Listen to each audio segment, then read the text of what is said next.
All right, everyone, we're going to jump in here with chapter 2, and this chapter is going to be split into multiple parts. So chapter 2, part 1, we're going to talk about popular financial instruments for day trading. And it has just started flurrying here. Seems like we've got a little storm brewing outside. I don't know if you guys can really see super well, but this is a great time of year to be inside teaching classes. So this is actually nicer than the summer school programs that I've run, because during summer school, I'm looking outside and it's sunny and it's warm, and right now I'm perfectly happy to be in here. So let's settle in and get into chapter 2, part 1. All right, so chapter 2, part 1, and I've got my video over on that side for right now. Again, we're doing a little bit of kind of laying some groundwork here. So we're going to talk about stocks, mutual funds, ETFs, index funds, ETFs, options, commodities, and currency. Okay. So first of all, if you're ever when you're chatting in the chat room, typing in the chat room, you'll notice that sometimes people will use a cash tag, which is a $sign, or if you Google a stock, if you Google the S&P 500, for instance, you can do Google with a $sign. So Google with a $sign. If you just type spy, they're going to be like, "What are you talking about? Spy movie, thriller movies?" They don't know. So the $sign helps the search engines understand, oh, you're talking about the stock. So you can do that for any stock, commodity, whatever. And that's an easy way to Google search. And you'll see inevitably top stories and, a couple other things. In the chat room, we don't require people to use the $sign. Sometimes people do. Most of the time they don't. The $sign is more for Googling. But it is important that stocks symbols are in caps. So if you type, let's just say here for a second. All right, so if you type GM in caps, what stock is that? That's General Motors. All right, now if you type GM in lowercase, what does that mean? Good morning, friend. If you type GM, what is that? General Morning, friend. No one knows what that is. So caps are for tickers, lowercase for abbreviations, LOL or, whatever you might have there. That's fine, but just do those in lowercase. So stocks are in uppercase. It's easier for people to pick them out when they're in uppercase or when they're in caps. So just be mindful of that when you're typing in the room. All right, so with that little housekeeping item for chapter 2, we're going to talk about the first investment vehicle, which are stocks. Now, I guess I take this for granted, and I don't know why, but I take it for granted that most people understand what stocks are. I think that you all probably do understand what they are pretty well, which is great. But a stock, as you probably already know, is a single share of an individual company. Stocks are traded on exchanges all around the world, but I focus on stocks that are traded in the NASDAQ and New York Stock exchanges. Those are based in the US. So I don't trade pink sheet penny stocks, which are traded on the over-the-counter OTC exchange. OTC markets do not have the same regulatory requirements as the main primary markets of NASDAQ and NYSE. NYSE is just a sounded out abbreviation of New York Stock Exchange. And so I don't trade OTC stocks. Most stocks on the NASDAQ and NYSE, and probably on OTC markets, are most active between around 9:30 a.m. To 11:30 a.m. and then from about 2 p.m. to 4 p.m. Now I have a note here that says we do not trade pre-market. And I'm actually going to make a note that I'm going to remove that, because while that was true, so that's on slide 42, while that was true about a year ago, it actually changed. We started seeing that stocks were so strong between 9:30 and 9:45 that traders were not waiting for the bell to ring and started buying them at 9:15 and 9:20. And then traders started buying them at 9. And now sometimes we see stocks at 8:45, 8:30, sometimes even earlier. So we will trade pre-market sometimes.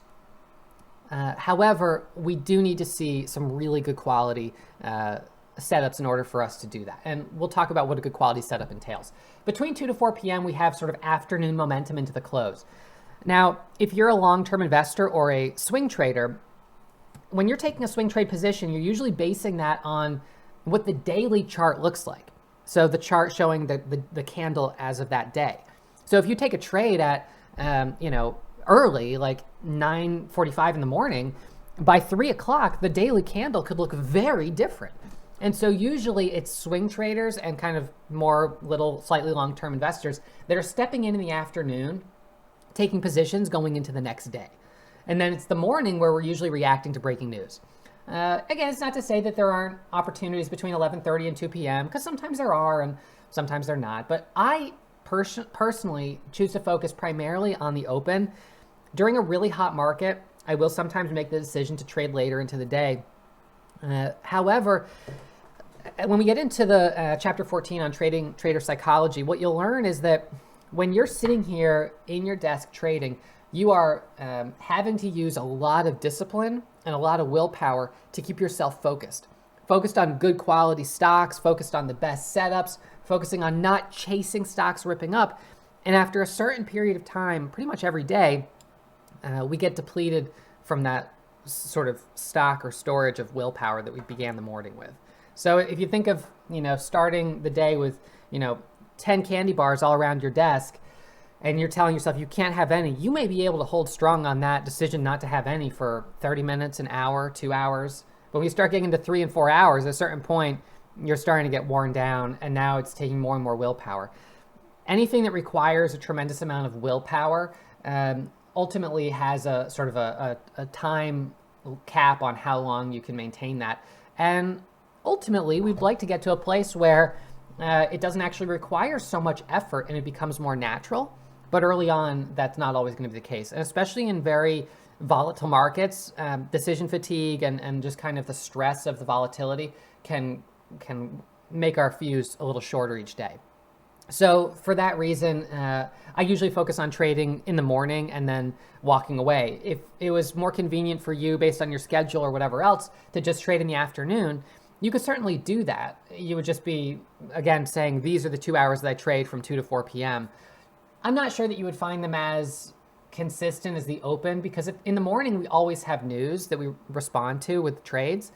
The afternoon is more of sort of looking into what we think is going to happen the next day, and that's a little bit, sometimes a little trickier. But when it comes to stocks, these are sort of the type of stocks that we'll be looking at. Micro caps, small caps, medium caps, and large cap stocks. So within this sort of range here, a micro cap stock is a stock with a market cap of under $100 million. So it's a very small company, very small market cap. That's going to be most penny stocks and most stocks under $10. Small caps are usually companies with a market cap of $100 million to $2 billion. A median cap is going to be a stock with a $2 billion to $10 billion market cap, and a large cap is $10 billion and up. So stocks like Facebook and Apple and Netflix and Tesla, those are all considered large cap stocks. So to understand what the market cap is, we calculate the total number of shares issued by the company by the current stock price. All right. So, you have 10 million shares that are issued, and the stock price is $5. You've got a 50 million market cap. You have 10 billion shares that have been issued, and the price is $10. Now, you've got an astronomical market cap. So that's how we calculate that. And I don't sit down every day and ask myself, what's the market cap on this stock? I use actually a different measurement, which is called the float, which is simply the number of shares outstanding. So the number of shares that have been sold to the open market, which is the float, I look at that and I pretty much know that any stock with a float of less than 10 million shares that's priced less than $10 has a small cap. So it's a micro or maybe a small cap stock. And those are the ones that we're going to be primarily focusing on. And I'll explain why. We'll get back into that in a second. So the second type of investment vehicle would be a mutual fund. A mutual fund is comprised of hundreds of different assets. So you reduce what's called single stock exposure. By purchasing one share of a mutual fund, you've effectively purchased a micro share of so many different companies. One of those companies might file for bankruptcy. Another one might go up 100%. And because you own this mutual fund, you're diversified. However, most mutual funds actually underperform the market. Only a small handful actually outperform the market, which is kind of discouraging. And for that reason, there's been a big move and a push for people not to invest in mutual funds and instead to invest in ETFs, because a mutual fund has fees. So the mutual fund is, the institution, financial institution that is running the fund. They have analysts, they have, fund managers, they have these very high paid people. And all of those people's salary comes out of the profit that the fund is generating. So the profits are going to be after all of that comes out. Now, mutual funds can only be traded once a day, so you can't day trade them at all. Their price is based on how the stocks closed for all the stocks that are in the fund. So we would never day trade a mutual fund. It's good to be mindful of it because it is a investment vehicle that you could choose for some of the more passive long-term investments, but not for short-term. And then you've got index funds. So index funds represent multiple stocks. An index fund like the Dow Jones Industrial Average is based on the price of one share of every stock in the index added together. So since index funds represent the stocks in the index, they don't require active trading or research analysts. As a result, they don't accumulate broker fees. The fund is just this collection of stocks. So you can day trade index funds. It's uncommon for them to move more than 2% in one day. For the actual market to go up or down 10% in one day is almost unheard of, but it does happen occasionally. So if you put an entire $1,000 account into an index at 2%, you only make $20 on a great day. Now, as many of you know, you could use leverage and then maybe make $40 or $80, but that would still be on the best day, and it's just not something that's realistic. There are much safer and easier types of stocks to focus on if you're trying to generate more growth in terms of day trading. So we will very, very rarely trade index funds. Occasionally, you will see me trade the S&P 500 if the market is doing something really phenomenal, either to the upside or downside, but it is pretty uncommon, to the point that I really don't even cover it in the classes, because again, that's me as the chef using a little bit of tarragon or something, and it's so infrequent. It's really, well, yes, you can apply the same patterns. It's not something that you're going to use regularly enough that it's even worth watching. And the volatility index, VIX, Jim, to answer your question, he said, and VIX, would you trade VIX? So VIX is a volatility index, and I think I actually have a slide on that. So let's just see if I have that slide in this little section. So first, the Dow Jones Industrial Average. It's an index of 30 large cap stocks. The value is derived from the sum of one share of each stock in the index added together. Fun fact, General Electric was among the companies on the original Dow Jones Industrial Average on May 26, 1896. Quite something. And this is a chart of the Dow Jones Industrial Average since 1896 up until about 2018 or so. So this doesn't even include the crazy drop in 2020. But this is a pretty cool chart. So anyways, you can see obviously some periods like 1929. This was catastrophic during this time. And one of the things that I'll mention here is that during the Great Depression, there's not really a purpose of dedicating an entire chapter to the Great Depression, although the stock market crash is, to me, phenomenally fascinating. And there's some great documentaries about it, and it's just very interesting. And so is the subprime mortgage crisis in 2008. It's very interesting to learn about some of these things. So in any case, with the Dow Jones Industrial Average, so the Roaring 20s, one of the big booms during that period was the invention of being able to buy things on layaway. So being able to take out a loan to purchase something. I just saw June's tail go by, and that's my dog. So, and that was for large new things like a car or a radio and some of these new technologies and products that were just brand new. Now, that was extended to the stock market. You could buy shares on layaway. So basically, you could put up, I can't remember what the ratio was. I think they would let you do 1 to 40, but it might have even been higher. And so essentially, you could put up $1 to buy $40 worth of stock. And so what it encouraged was people from all around the country to start getting into trading, to playing the market, and to do it on borrowed money. at very low interest rates, right? And so you had essentially this market where people were buying times 40 the amount of shares because they were all doing it on leverage, and the market was going higher and higher and higher and higher. And so people were just getting so eager about it. And you could trade from a cruise ship. Cruise ships had in those days, of course, those big ocean freight liners, but they had, they had a like a boop, boop, boop, boop, boop, boop, boop, what do you call it? A telegraph? I don't know, whatever, where they could be getting the quotes and playing the market from, out at sea and placing trades and everything else. So there was this sort of incredible exuberance, and there were a couple of close calls in the market where the market started to drop, and then a few big players in the market in those days came in and stepped in with massive amounts of money and bought the dip. They just bought the dip, and with a $10 million investment across the board, the market popped right back up and ripped back to the all-time highs. And then the real panic set in. And the problem here is that when the panic set in, the market began to drop, and then it sort of attempted to bounce, and then it really rolled over. And the problem was that so many people were invested on that 40 times leverage or whatever it was, that then the brokers started calling them and saying, hey, so, remember how you bought, all this stock at, let's just say $100 a share. Well, you put up $1 and we put up the remaining, 40 for every share you bought. Well, it's actually gone down below where you bought at. So now your money's gone. Your $1 is gone. And now we're afraid of losing our $40, for on the 1-to-40 ratio or whatever it was. And so that's what's called a margin call, where they called and they said, hey, you need to put more money into your account or we're going to liquidate the position and now you owe us money. So they started liquidating positions at the ratio of, 20 or 40 to 1. So now you're seeing this big dump. And now the banks, there's a run on the banks. People are wanting to get their money out of the bank. They're afraid. And the banks are going bankrupt because they can't even afford to cover these losses. And now you're seeing real panic set in. And so coming out of the Great Depression, there was financial reform. And the financial reform changed the rules on margin. The Securities and Exchange Commission, the SEC, was created. And there began to be more investor protection to protect from something like that happening again.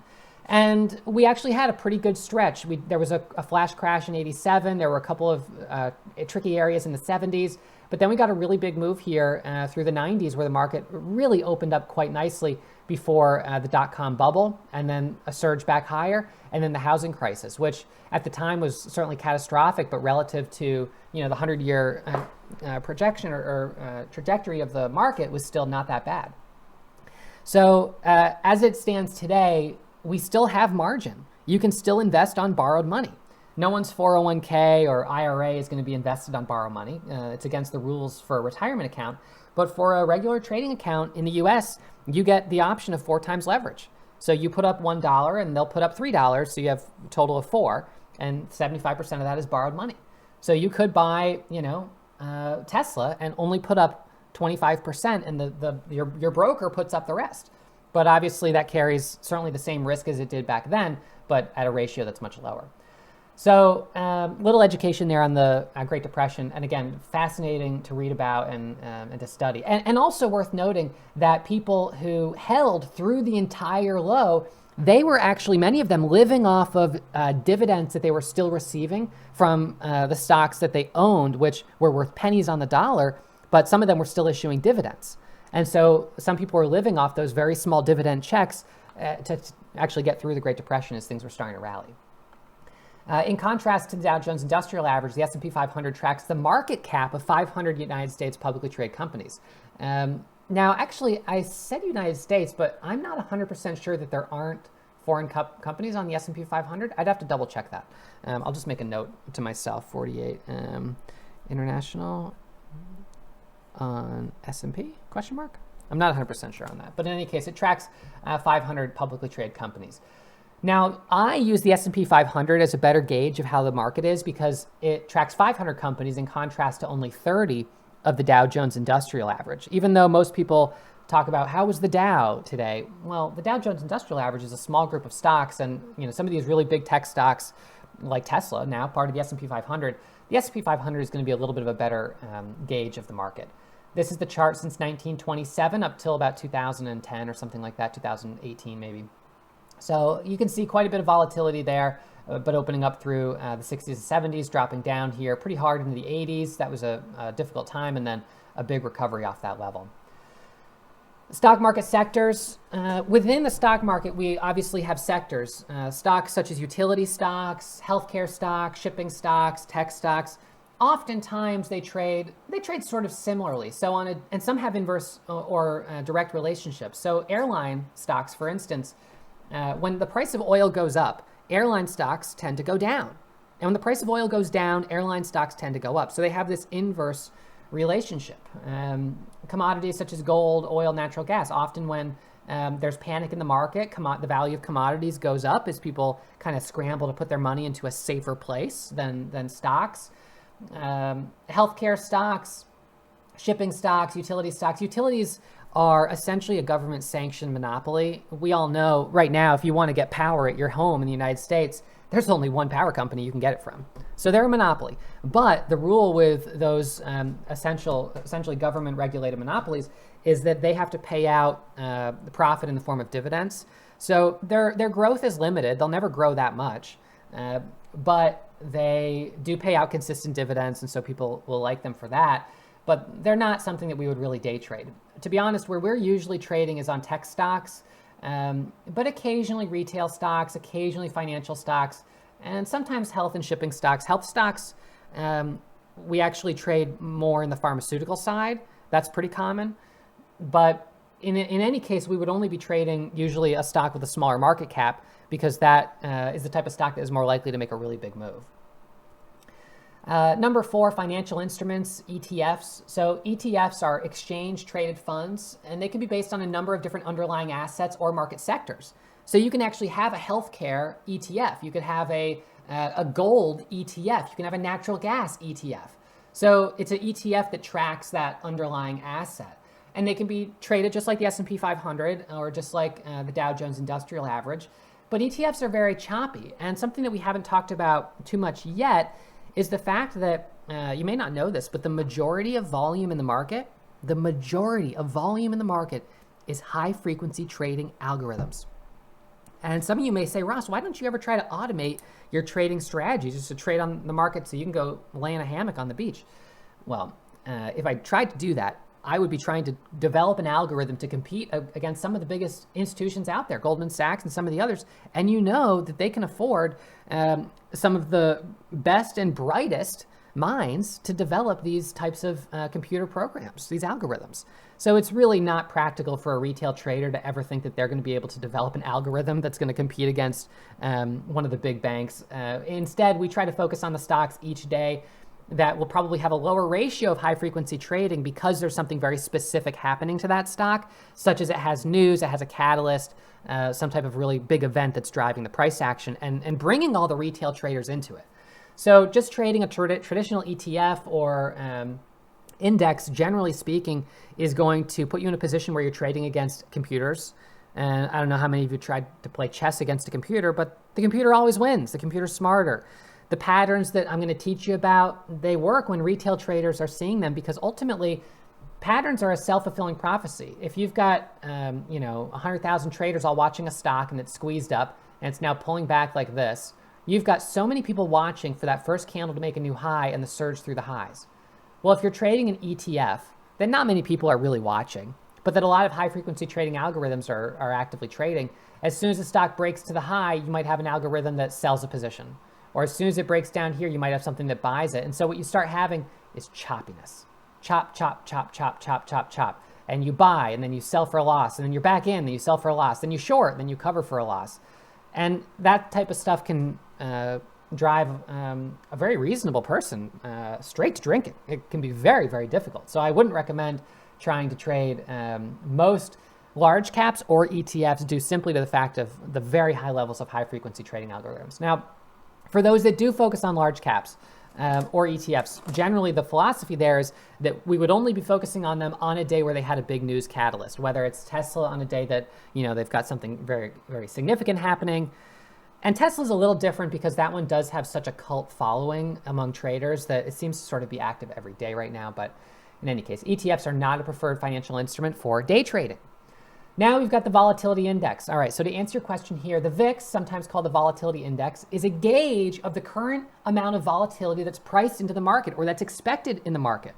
Now, when the market spikes up, usually the volatility goes down, which is sort of in contrast to what you might expect, because the market doing anything significant can increase volatility. But usually it's when the market drops, the VIX goes up because people get scared. So sometimes it's called the fear index.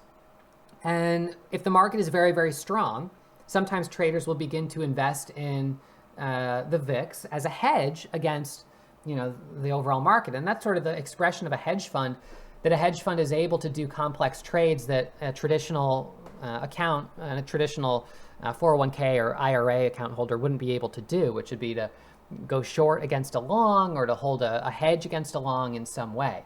So the VIX can be traded by day traders during extreme market conditions, but again, because it's so popular among institutional traders, you'll most likely find it to be difficult to day trade.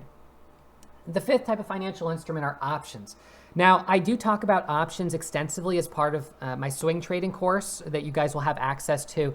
The way the curriculum flows right now is you guys will go through the Warrior Starter. At the end of the Warrior Starter, you'll go into the Warrior Pro class, which is my small cap day trading course. That is my flagship course. It's my most popular course. Most of you are wanting to learn the strategy that I trade every single day. But I have a few, I guess you'd call them elective classes that I've done over the years.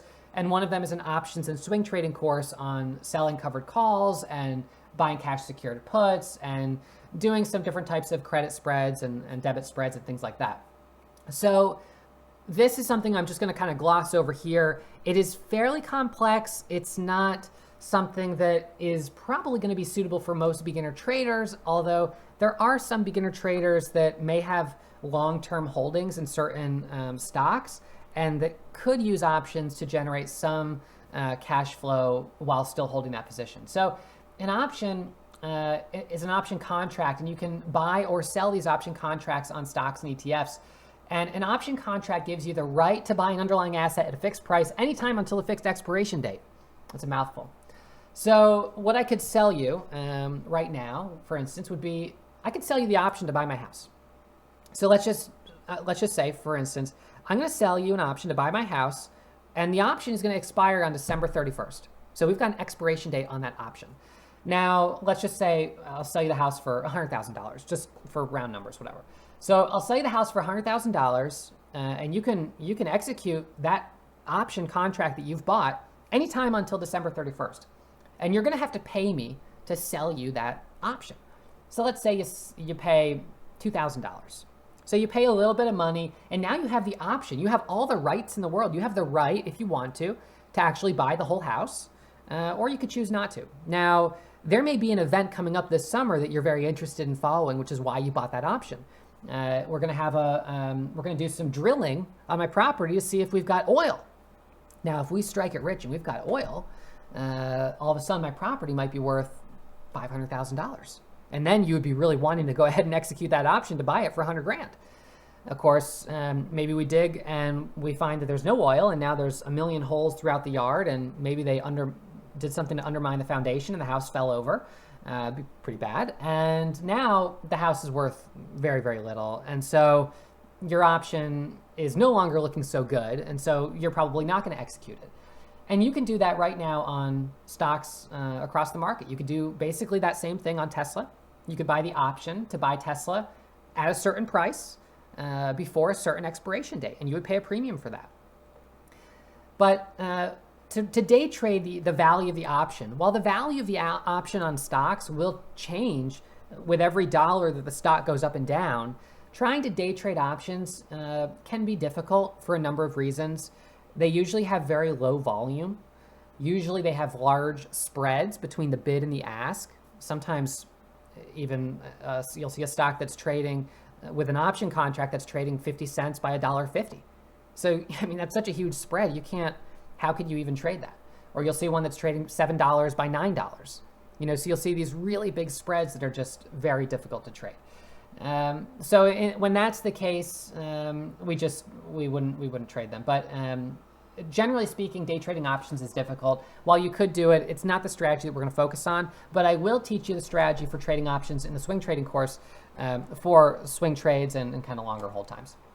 And then number 6, we've got commodities and futures. So trading commodities has gained popularity as volatility in the commodity futures has increased. Commodities are traded as futures contracts. Historically, these future contracts have helped investors and producers lock in prices for their product before the season is over. So they're kind of locking in the price just to kind of lock it in.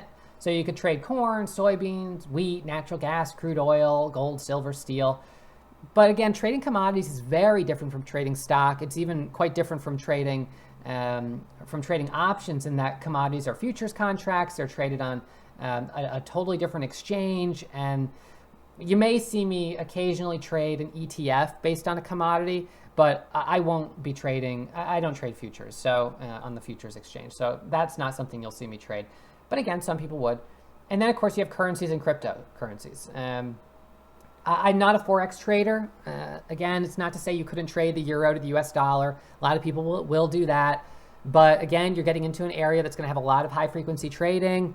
The moves are usually going to be really small. It's going to be a very difficult market to compete in and to have good profits in.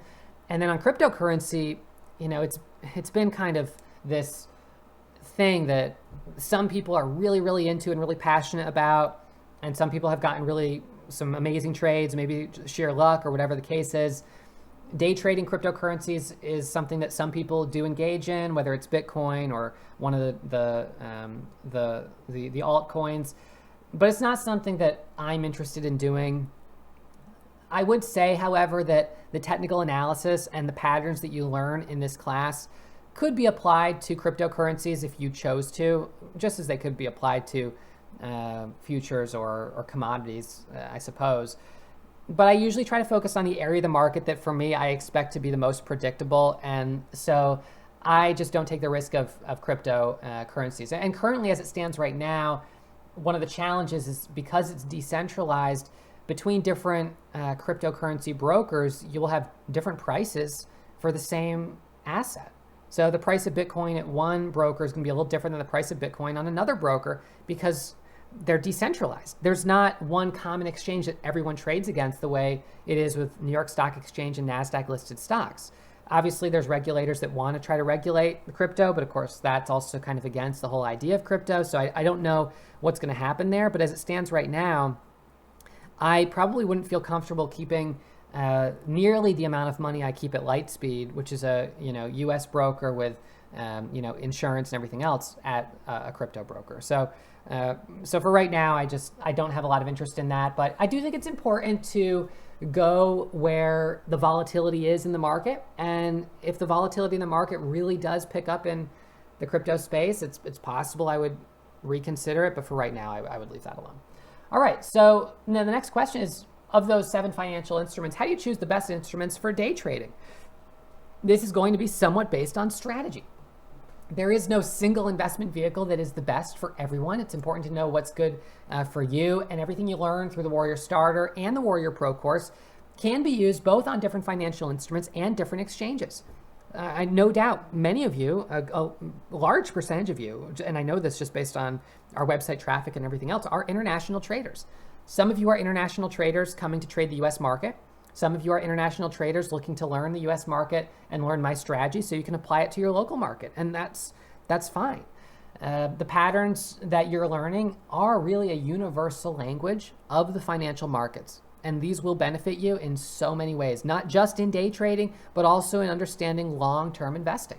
So as a day trader of the US market, I can certainly mitigate my risk by focusing not only on short-term opportunities, but focusing on the type of stocks that have a reason to make a big move today. And I showed you a little earlier where I was sitting on the day, a green day, not a home run day. But while we've been teaching this class, I do see that this stock, OBLN, has continued to rip higher. And so, from a low of, pre-market, my first trade on it was at about $2.10. So from $2.10 to a high of $9.70, this is the type of stock that we want to be trading. And we're going to talk about this a lot during the class. How would we have known that this was the right stock to trade? What were some of the early indicators that this might give us a big move? And certainly it was a little choppy in the morning and didn't really start to open up more until a little after 10 a.m. But at the point that it did start to open up, then where would we take positions on it? So finding the right stocks to trade ultimately, without a doubt, is key to your long-term success. And that's going to be a big part of what we're talking about through this class. And not just through the starter and the pro, certainly through the starter and the pro, but also through chapter 2. All right, so let's go ahead and jump into chapter 2, part 2, where I'm going to define for you the difference between trading to the long side and trading to the short side. And I'm going to talk about why I think the market is institutionally biased to the long side. All right, so we're going to continue on here with chapter 2, part 2, long versus short selling. I have a very strong belief that the market is institutionally biased, fundamentally biased, and biased from the way the market is regulated to the long side. Well, that makes sense. No company IPOs in order for their stock to go to zero.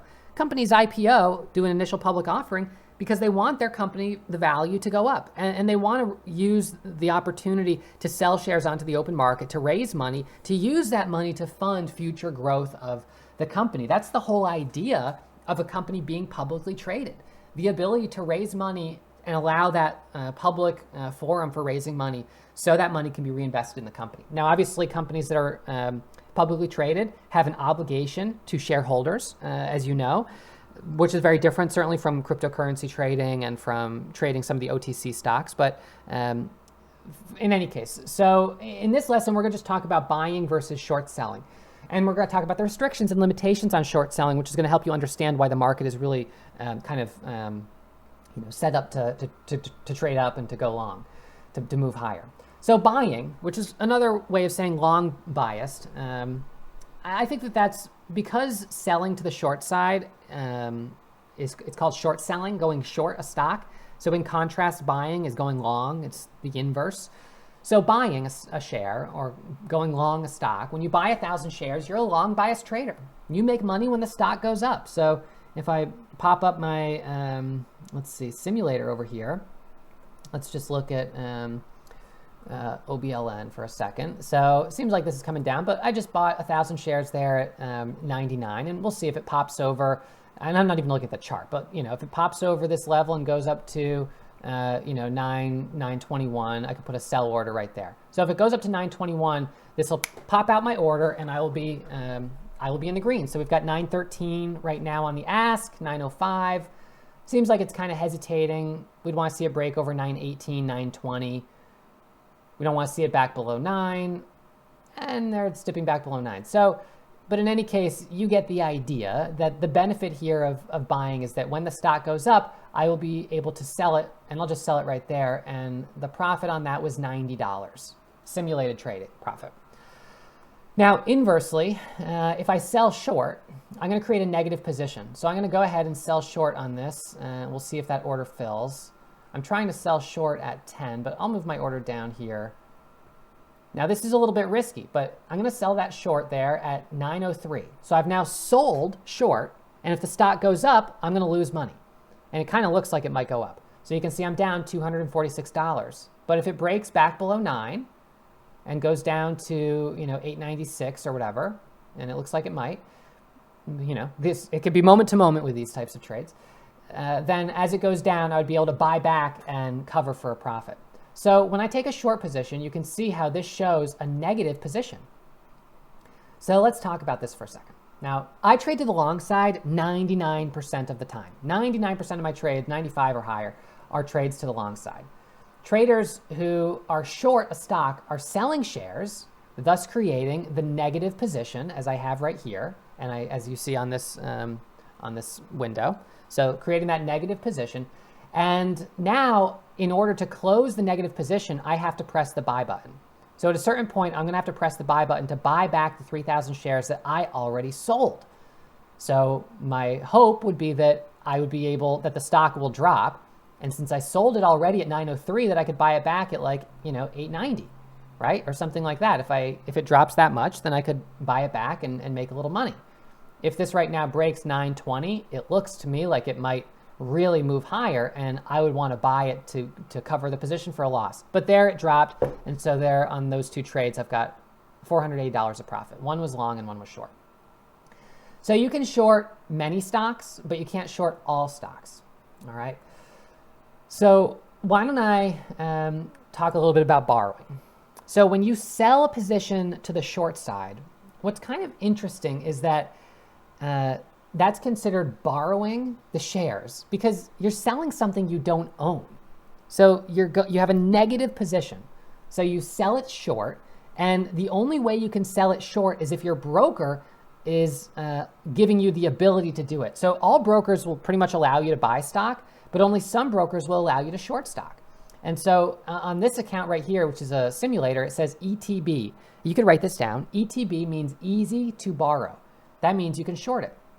Whereas over on this account, the L means you'd have to locate shares, which means you'd have to call them and say, hey, do you have shares that I could borrow to short? And they'll probably say, no, we don't. We're not going to let you short that stock because if you, you said my video was covering ETB. There's the ETB. If you short a stock at $9 and it goes to 18, you're going to blow up your whole account. Now, I suppose that's not a lot different from buying a stock at 9 and it going to 0, but the odds of it going from 9 to 0 are a lot lower than the odds of it going from 9 to 18. And that's because most stocks that start going up, and this one's up 455%, just continue to grind higher and higher and higher. So let me just, there we go. All right, so when you borrow a stock, you also usually have to pay a fee to borrow it. So most brokers are going to charge you a borrowing fee. And most stocks under $10, they're not even going to let you borrow, period. They're just going to say, nope, you can't borrow that. We're not going to let you borrow it. IPOs, initial public offerings, brokers almost never have shares available to borrow. So just like that, out of, let's say, 10,000 stocks in the market, you could probably only short maybe 60 or 70% of them. That's just a guess, but that's what I would guess. Let's say 70%. So the remaining 30%, you can't short them even if you want to, with most brokers. Now, to close a short position, a trader must cover their position. This is when you buy back the stock to cover the shares that you previously borrowed. So again, we create the negative position here, we go short, and then I've got to buy back the shares, so I press the buy button to cover it. Right, you see how I have the negative position right there at 75? So I'll click the buy button right there, and we'll see if my shares get covered. And there, I'm back out. You can't hold a short position for an indefinite period of time, but we'll talk about that in a second. So one of the things that you often hear me talk about is the power of a short squeeze.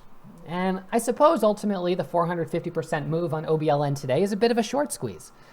So when a stock starts going up, anyone that has already shorted it, they're at a loss, right? And they know they're going to have to cover the position at a higher price.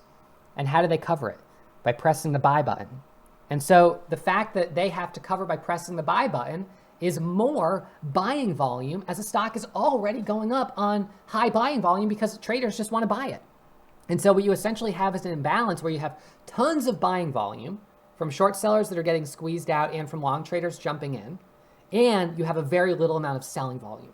And that creates that rapid move very, very quickly as the stock starts to squeeze up, forcing more and more short sellers to cover. Now, when you short a stock, you have a limited number of days to cover, and this is what can also create a short squeeze. It may be 7 days or it may be 14 days. But by the end of that period, if a trader has not closed their position, the broker can do it for you and charge you a liquidation fee. So they'll charge you, and they'll, it's not a huge fee, it's usually a couple $100, but they'll charge you a fee for having to close the position for you. So, the challenge in this area is that you have just a limited period of time of how long you can hold a position to the short side.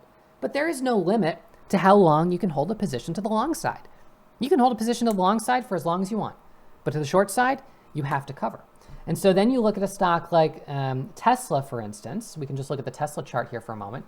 And a stock like Tesla that just keeps going higher and higher and higher on the daily chart, you just have traders that, maybe shorted it in this area, and they can't hold it through the whole move. Even if they really believe the stock will come back down, their time is up. They have to take the loss. And then they can get back in higher, but then they have to take the loss again as it goes. And then they get back in higher, and then they have to take the loss. And that keeps fueling the move going higher and higher and higher because they're trying to catch the top, and then they keep getting forced into covering. Now, the market creates this rule on the limitation of shares available to borrow, of stocks that you could actually short, and the days to cover. So the short squeeze is when a stock starts suddenly moving up. Traders who are holding short positions, they're forced to start pressing that buy button. So let's just do an example here on OBLM. So let's say I'm just going to take a really big position to the short side. So I've got 9,000 shares short on this right now at 880. Now, if it goes down, then I'll make money. But let's just say it starts going up, and I'm like, it's curling up towards $9. So if it curls up towards $9 and I start getting nervous, I might think, I'm seeing a lot of green orders going through. Green orders means other people are pressing the buy button. Red orders are people pressing the sell button. So let's say I'm seeing a bunch of green orders going through. It's coming up to $9. I better start unwinding it. I'm going to have to start pressing that buy button. And that's going to mean more green orders because people are going to see my orders going through. And then I've got to keep pressing the buy button. And then it's more green orders and more people are buying. And all of a sudden, you're essentially fueling the short squeeze with the fact that you need to cover your own position. So it's a very interesting event when it happens. And just as an example, I'll just show you a chart from, this was, like a couple weeks ago. This is a stock that experienced a pretty epic short squeeze right here. This stock went from about $6 a share to $38 a share. And that was over the course of like 45 minutes. Can you fathom that? Can you even believe that? That's wild. That's really crazy. So, I mean, just thinking out loud, if you bought 5,000 shares of this at 10, when it hit $20, you were up 50 grand. When it hit 30, you were up 100 grand on a 5,000 share position. That's not even big money. I have no doubt that there were traders that probably lost hundreds of thousands of dollars trying to short this as it went higher and higher and higher and higher. Now, Brad, you asked a specific question about the tape, which is the color of the orders. We will get into that in more depth. There are moments here where I'm showing you things that we haven't fully gone into, like the charts or level 2. But as we go further into the class, I'll be filling in those blanks as we get to those specific chapters. Maybe it's better if I just sort of reserve all of this on the side until we get to it. But I think and hope that it's helpful to show you kind of by example. Maybe you guys let me know what your thought is on that. Okay, so just to recap so far, we've talked about borrowing, we've talked about covering, we've talked about days to cover, we've talked about the power of a short squeeze, and now let's talk about short sale restriction. What? A short sale restriction? What the heck is this? Well, a short sale restriction occurs when a stock drops 10% versus the previous day's close. Although there are scenarios, SSR triggers, where it seems when a stock drops 10% off of its highs that we will see. But the official answer is when it goes down more than 10% from the prior close. So I think that is the answer. So basically, if a stock like OBLN closes at $9 and then opens tomorrow at $8, that's more than 10% down, and it will trigger short sale restriction. So when a stock has short sale restriction, you can only short the stock when it's going up. You can't short it when it's going down. Imagine if you could only buy a stock when it was going down, not when it was going up. We buy stocks when they're going up. We usually buy high and sell higher. So what this means for a short seller is that they can only trade on an uptick. An uptick is green. So they can only get their shares filled. So I could put out an order here to sell this at, $8. Let's see, I'll put it up, maybe I'll just put it a little higher. So I could put an order to sell up here at $8.29, and I have to wait for it to come up to $8.29 to fill my order. I could put an order at $8.27, and I could wait for it to come up. Now, usually if you think a stock is weak, you want to be hitting the bid price and selling. You want to press sell, sell, sell, sell, sell, and basically be getting in at a market order, but you can't do that when a stock has short sale restriction. On short sale restriction, you can only short when it's going up. And so what that essentially means is it's hard to short. And when it's flushing, when it's selling really quickly, it's selling not because people are aggressively shorting it, but because people are selling existing long positions. So again, this is a sort of institutionalized regulation and system to prevent stocks from flash crashing, to prevent that washout drop. But there is no such regulation to prevent something like this from happening. Because ultimately, things like this happening are good for the stocks. They're good for the companies. They're good for those big businesses who, no doubt have some influence in regulations in the market and things like that. They want their stocks to go up. Now, we will talk about what's called circuit breaker halts on volatility in this chapter. But just for right now, to focus on short selling, when a stock has triggered the SSR, short sale restriction, also sometimes known as CB, it's a type of circuit breaker, I guess, you can only short on an uptick. So this stock here has CB, which means you could only short it on an uptick, and it's hard to borrow. Here's another one that's the same way, BNGO. You can only short it on an uptick, and it's hard to borrow. So it's down 12%, so it's triggered that short sale restriction. So when a stock has that short sale restriction, it makes it very difficult to trade to the short side, and that's going to create more of a bias to the long side. So the long bias market. Historically, the market has consistently been strong. Despite some years of bearish market, the market has been consistently strong over the long term. So as a result, if you try to short the market, you're shorting against the strongest market in the world. Now, it's true that some stocks, like ACY, what goes up eventually comes back down. So if you can hold long enough, you may be right on some of these. But on others, and we'll just look at a nice example here from WNW. On others, when it hits $38, you might think, boy, the top is in, this thing is done. I can't imagine it's possibly going to go any higher. I'm going to hold my short position. And then next thing you know, it's hitting $160 a share. This one, literally on the daily chart, went from what was this, $7 to $160 a share over the course of 2 days. So you have to be very brave to short those types of stocks with real money. So I would certainly urge caution. And I'm not trying to say that there's not a strategy for shorting, trading to the short side, because there is. You can trade to the short side. You certainly can make money trading to the short side, but you have to manage your risk very carefully. And for a beginner trader, it could be very risky. So the biggest risk of short selling is that if a position goes against you, in theory, you can create an unlimited loss because you sold it already and you have to buy it back no matter what. So if it goes all the way to 100, to 150, to 200, to 300, to 500, you have to buy it back. You will get stopped out of that trade by your broker and you have to buy it back. When you buy a stock at $8, your worst case scenario is it goes to zero. So while a stock going to zero is certainly terrible, that would be losing 100% of your investment. It's not an unlimited loss. It's a capped loss. And more realistically, your loss is going to be much tighter because I've never seen a stock in 1 day go to zero. I've seen 50% drops. I've probably seen maybe a little more than that, but I've never seen a stock drop 100% in 1 day. Maybe it's happened. I just haven't seen it. So another thing to note is that most trading simulators will allow you to short everything, when in reality, you would need to think about which broker you're trading with because different brokers will have different shares available to their clients. All right, so let's see. So this is an example of a short squeeze, but I've already shown you a couple examples. So right there, an example of stock going from 550 to 10, obviously a big move, squeezing out short sellers. And just a note, don't worry if you've never seen a chart like this before. We'll get into what these charts mean, how to break them down, how they work as we go through the class. Right now, I'm just kind of showing you some of these as examples, and the questions that you may have, the answers will filter down. All right, and this is another reminder that there are two sides to every trade. What goes up comes back down, and a great investor once said, the market can be irrational longer than you can remain solvent. You may have the right idea that OBLN, for instance, is going to be back at $2 by the end of the month, but can you hold it if it goes to 20 before it goes to 2? And if the answer is no, you're going to lose.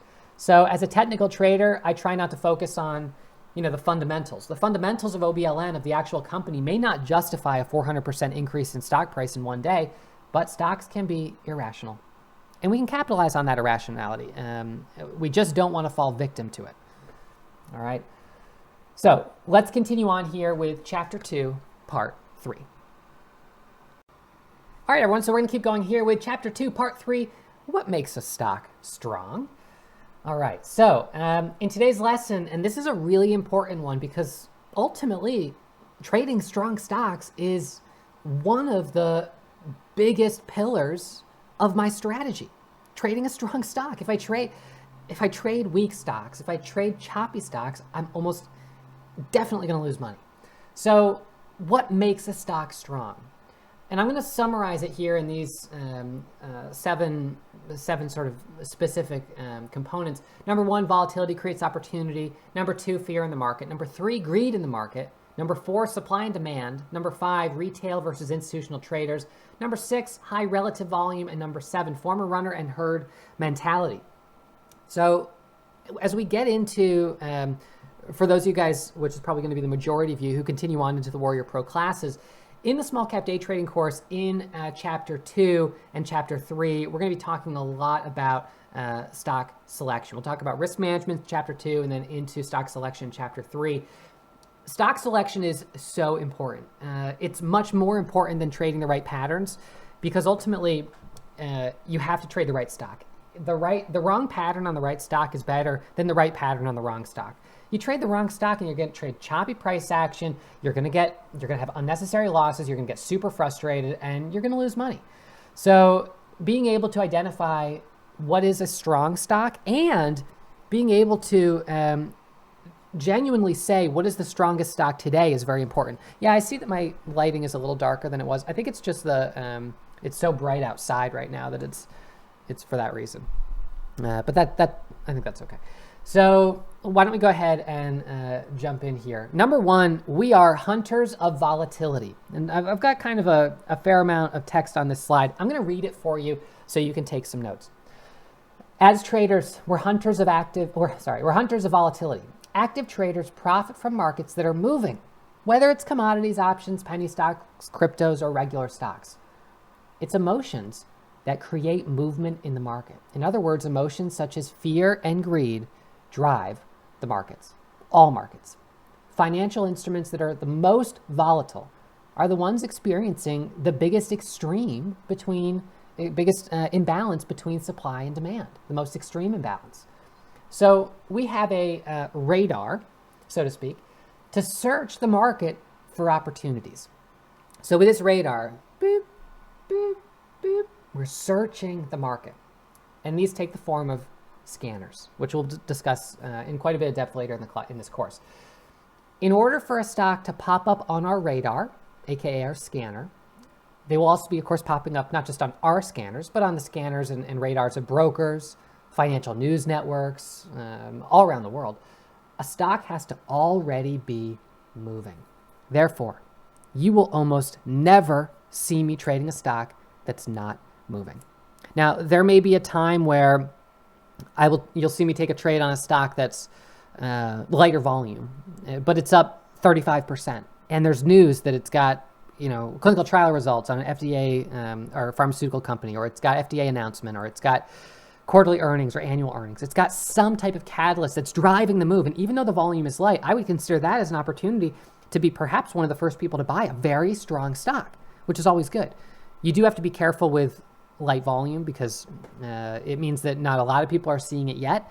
But what we focus on are stocks that are already starting to move. So, if someone, from time to time, someone will call out a stock or mention a stock that's just totally flatlining. And I'm like, I just say, listen, this does not make sense. This is not something that you want to be trading.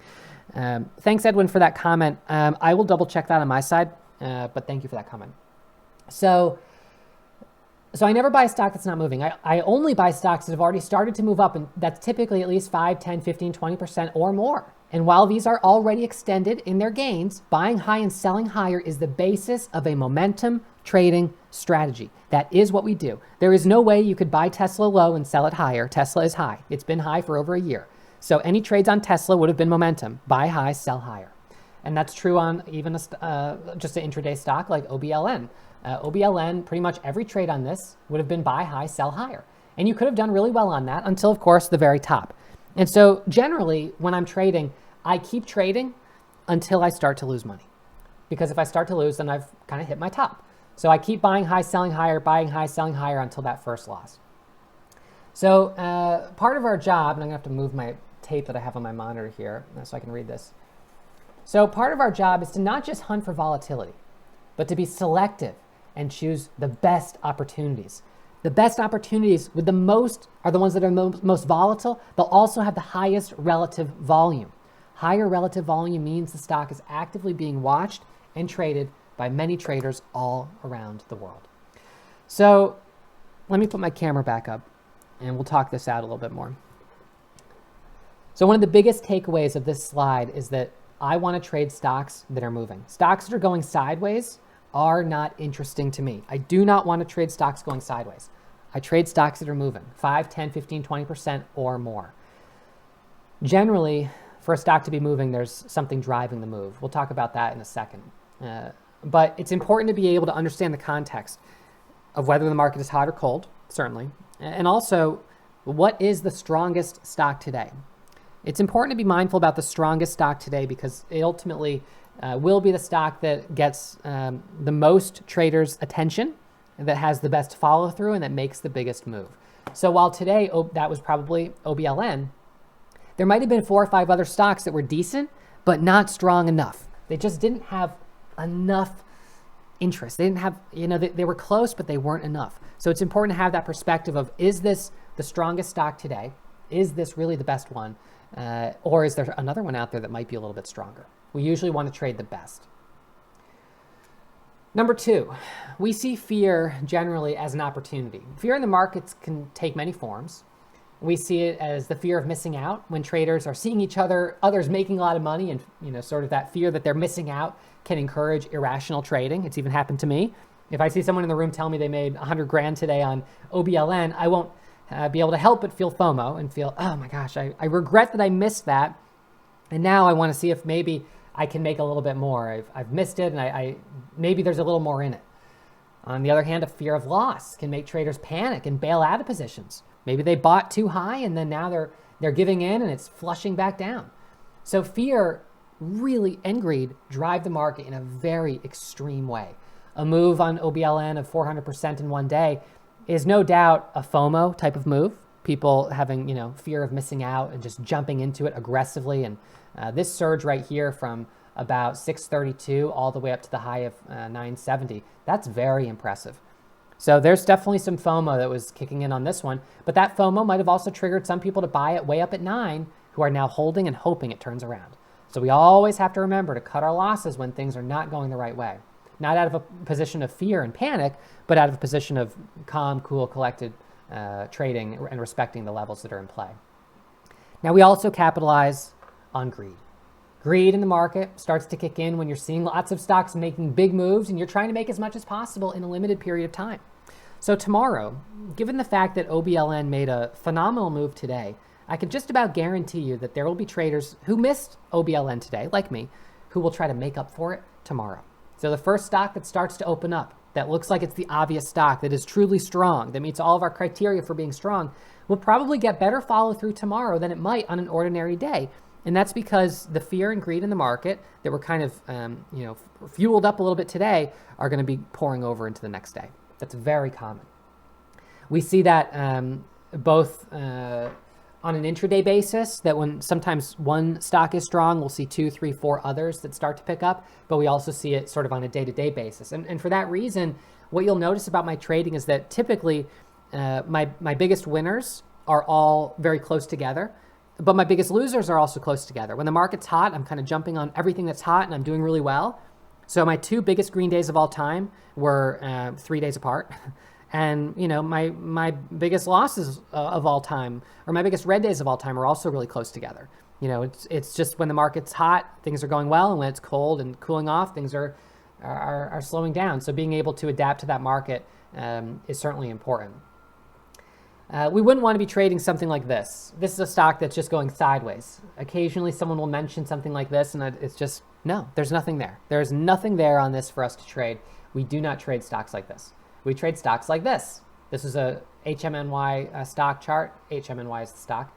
And this went from $6 up to $8. Now that's a nice move. Of course, the move on OBLN is actually bigger, but these are the types of moves that we like to trade. And this is where emotions are going to start to pick up a little bit. And when the emotions start to pick up, this is where the ability to maintain the discipline of following your strategy is very important, because this is where it can be easy to start to chase things to start to let FOMO get the best of us and to get ourselves into trouble. And we've all been there. I have my students, some of my students who are part of the 100K club will talk to me on some of them on a more regular basis and fill me in. And there have been many days where one will, I'll see one say, okay, I'm done trading. And then they, half an hour later, they're like, yeah, I took the one more trade and I'm back to break even on the day. Where it's like they just went for that last trade and they lost their willpower. So that's always a reminder each day to try to trade as aggressively as you can, but take that profit out of the market. So, with that in mind, something that I would encourage you to write down, 10 cents a day. 10 cents a day. That's 10 cents per share per day. If you could consistently pull 10 cents a day out of the market, 10 cents a day. Now with 100 shares, that's only $10. 1,000 shares, that's $100. 5,000 shares, that's $500. 10 cents a day. It's almost silly to think that the difference between success and failure could be as little as 10 cents a day per share. Doesn't sound like a lot, but it's a challenge, and that's your goal. If you can do 10 cents a day per share consistently, that is something that you can scale. And so if we look at, something like whatever, this OBLN, it's very easy to just jump in with a haphazard entry right here. I have no idea. I'm not even really looking at the chart. And instantly be down 10 or 15 cents, and now it's going the wrong direction. So being really disciplined about trading the right stocks and about taking really good quality entries is going to be critical to your success.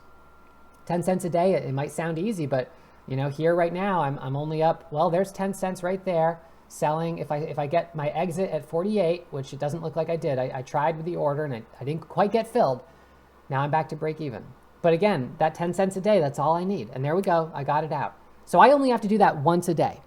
So if you set that as your goal, then suddenly it's like, okay, I only need to take one trade a day. I really have to focus on the very, very best. And I have to focus on the right type of stock.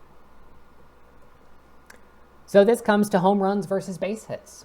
As a trader with a small account, contrary to what some people might tell you, I think it's much better to focus on base hits. The problem is, if you try to swing for a home run, you might say, well, Ross, I'm only trading with 100 shares, 10 cents a share after commissions and fees. That's actually a losing trade. Okay, well, that may be the case with 100 shares. But if you could prove that you were consistently profitable with 100 shares before commission, and then you scale it up to 3,000 shares, now all of a sudden the profitability is changing.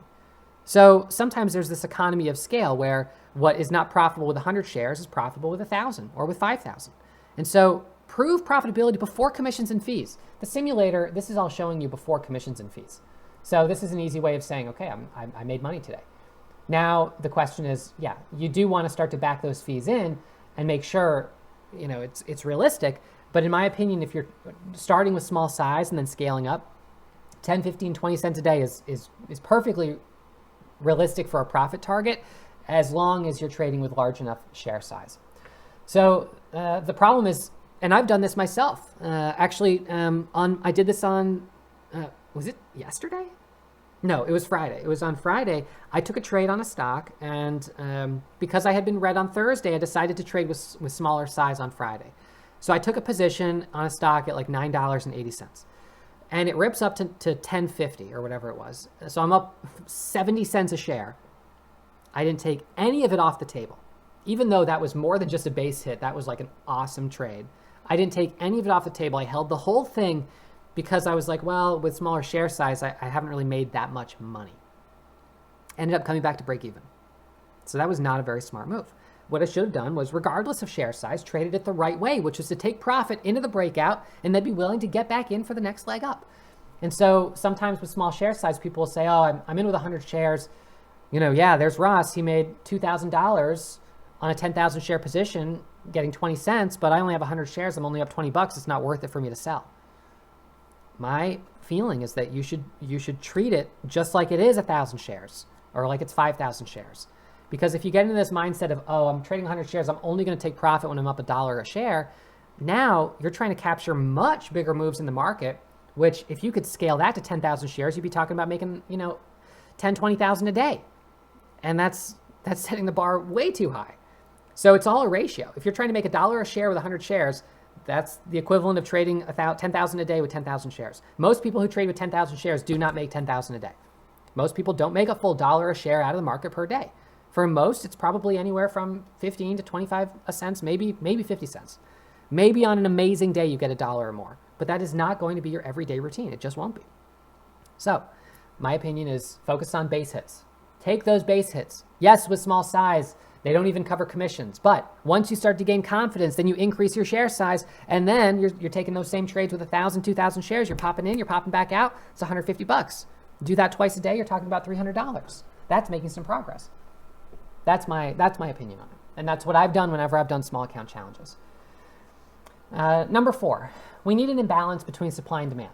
So a home run stock, or the right type of stock to trade, not that we're swinging for a home run, but that we want stocks that have the potential to make big moves, would be stocks that are moving 20 or 30% or more. That's at a minimum 20 to 30%. Something like OBLN going up 300, 400% is, we love that, but we don't see that every day.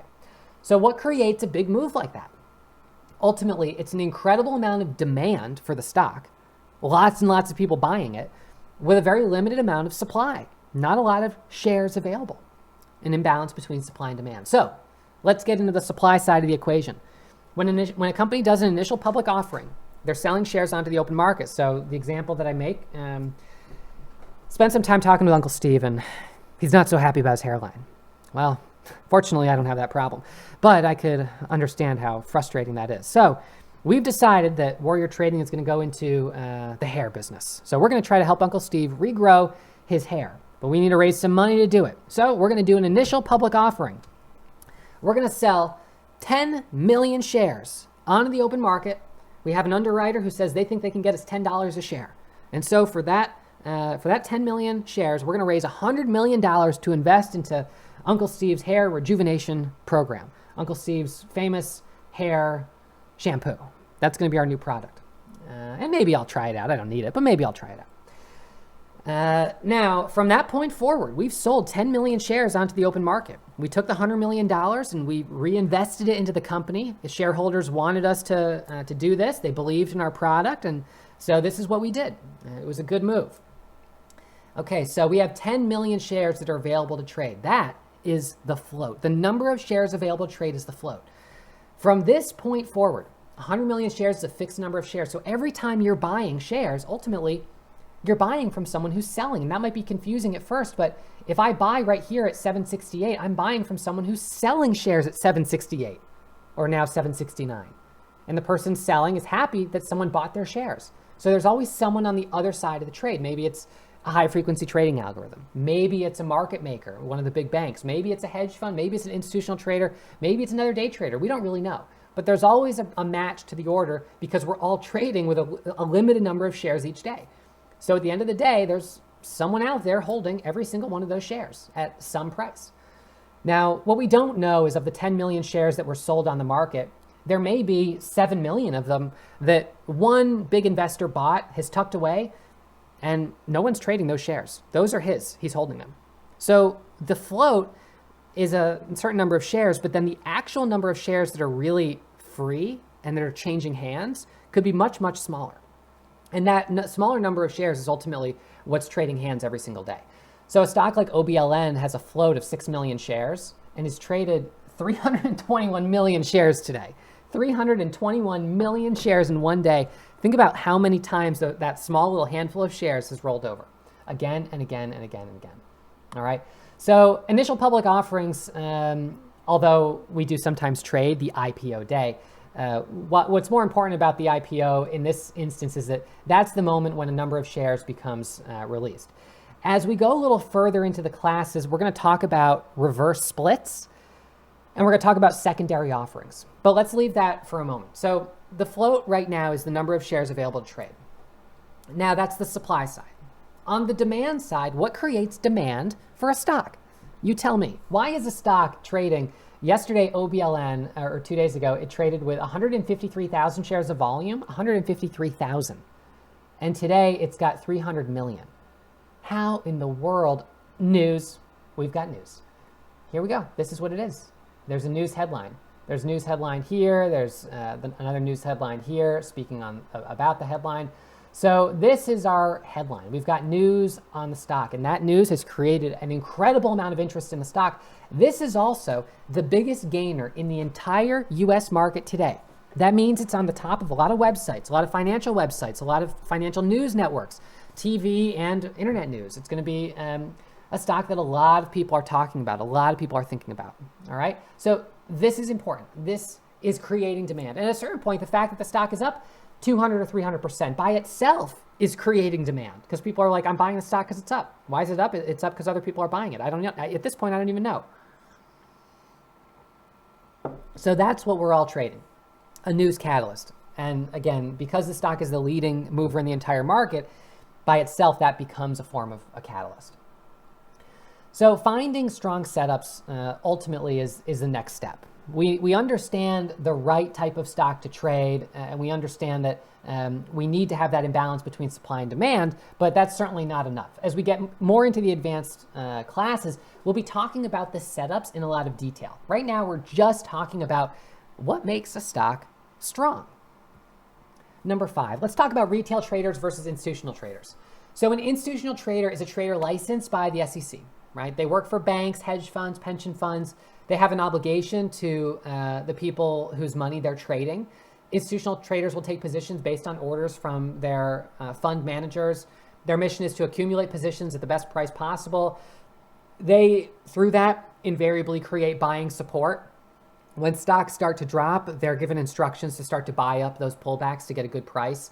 And these types of institutional traders also use high-frequency trading algorithms and create that algorithmic trading volume where as soon as a news headline breaks, you'll see a stock will spike up instantly. How does that happen? How is it that by the time you've pulled up the stock, it's already halted going up 15, 20%, whatever it is? It's because of the algorithms that buy as soon as those headlines hit the wire. All right, so what comes first, the news or the move? It's the news. And then the computer interprets the news and buys the stock. And if the computer is right, retail traders will then come in. Retail traders are traders like you and me. We don't have a license where we just trade our own money, essentially. We then come in, and manually, institutional traders come in with their own just sort of manual trades and start trading. Now, sometimes algorithmic trades are wrong. They'll interpret the news, it'll go up, and then it immediately reverses as traders who are smarter than the computer understand what's going on. But oftentimes they are right, with news headlines being straightforward enough. And what starts to go up and stops for a moment on a volatility pause, which we'll talk about again in a moment, then continues as more retail traders jump in. So our job usually is to look for what has already started to move. And that move may have begun through institutional trading and then is kind of picked up by retail traders and other institutional traders. Number 6, and I'll hide my video again here. Now we're going to talk about the importance of high relative volume. And OBLN is a perfect example of that. Yesterday it had 150,000 shares of volume. Today it's got 300 million shares of volume. The ratio of relative volume on this is astronomical. It is insane. Relative volume is it's a numerical measurement of what is the average volume of this stock. The average volume of this stock over the last 30 days, let's say it's 150,000 shares. If the stock trades 150,000 shares, its relative volume is 1. If it trades 75,000 shares, its relative volume is 0.5. If it trades 300,000 shares, its relative volume is 2. If it trades 3 million shares, its relative volume is 20, right? If it trades 300 million shares, its relative volume is whatever that is, crazy high number. So a stock has, and I'll just read this slide for you again, a stock has a number, which is the stock's average daily volume or the average shares traded over the course of 30 days. Again, if a stock has an average relative volume of 250,000 shares and then trades 2.5 million shares in one day, it'll have a relative volume of 10.00 on that day. The higher the relative volume, the better. Why?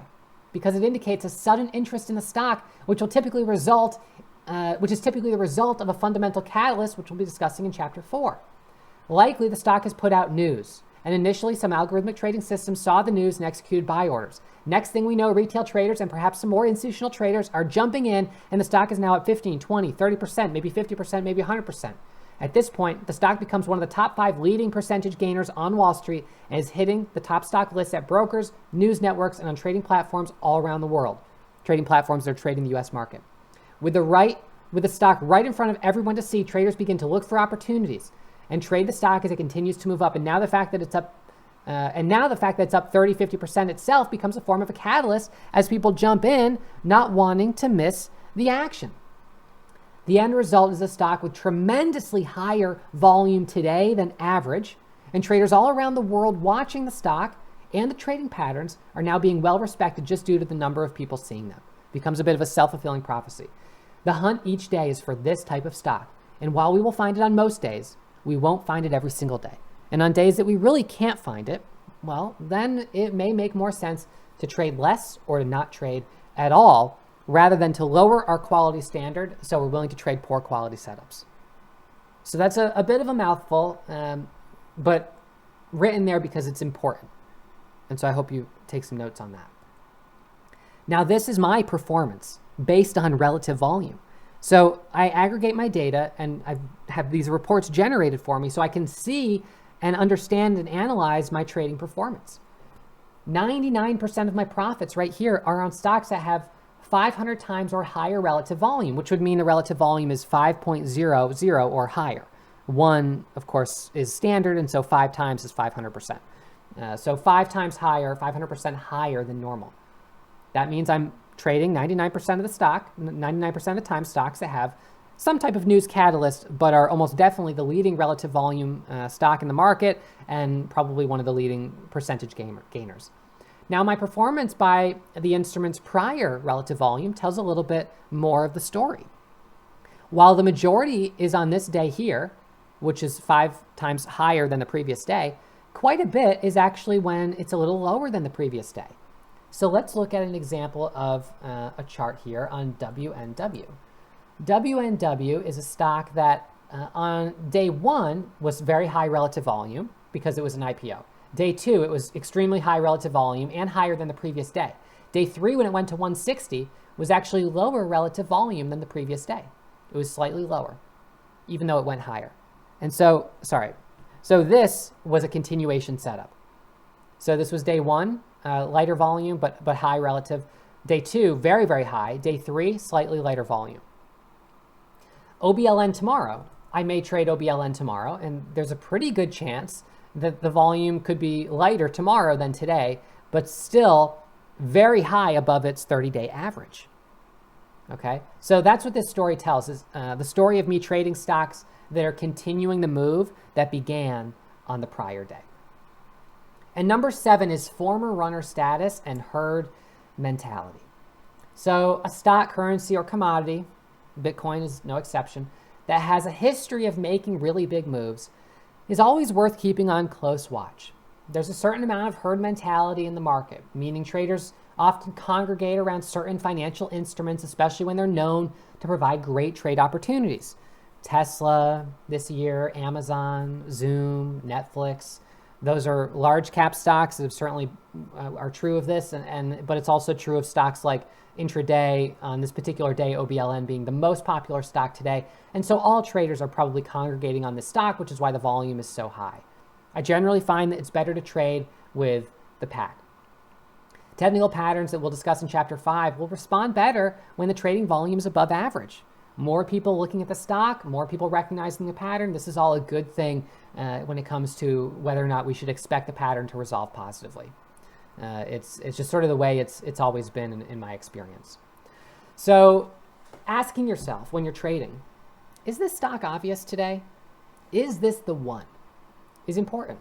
And sometimes I do find myself trading stocks that really aren't the one, but that are moving up enough that I say, all right, I'll give it a shot. I'll take a trade on it.